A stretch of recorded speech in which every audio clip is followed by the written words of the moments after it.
Urakoze mana ziko bamaze kuvyumva ivyo twaturiye ahantu zikugiye kubikora kandi zikugiye kumuneshereza abamuhiga bose ugende uhigane nabo kandi bimukwanya ugende ukwane navyo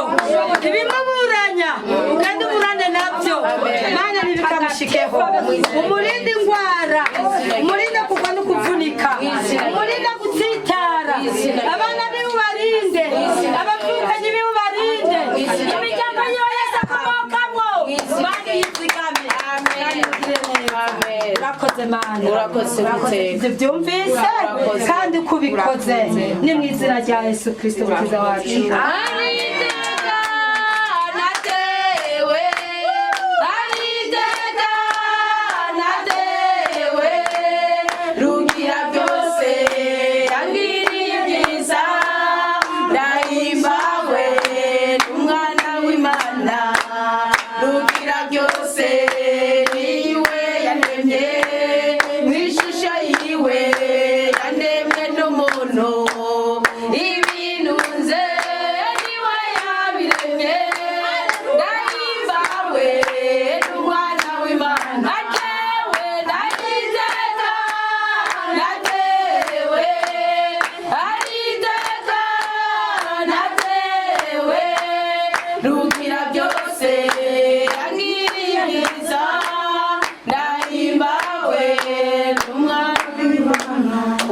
Ndagushimiye cyane ndagushimiye mwami w'abami ndagushimiye mugira neza ndagushimiye kuri ibibondo byawe ndagushimiye kuri abavukanyi banjye ndagushimiye ko wemeye kutugira neza uhereye uyu munsi mwami Imana ibyo wanyifurije nabo nibibabeko abuzukuru n'abuzukuruza bacu bazobyaza umusaruro w'igihugu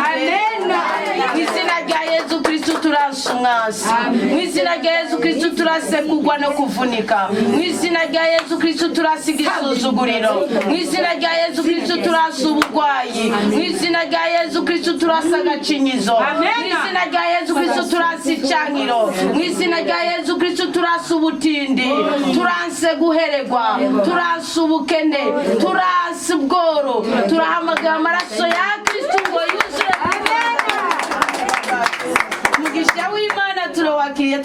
duhoberane mu izina rya Yesu Kristo duhabwe umugisha. Murakoze rwose, ngira umugisha muri abana yego.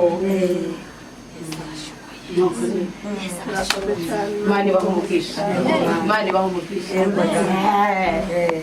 Iyi nzira rero yuzuye amadolari. Mani yazaye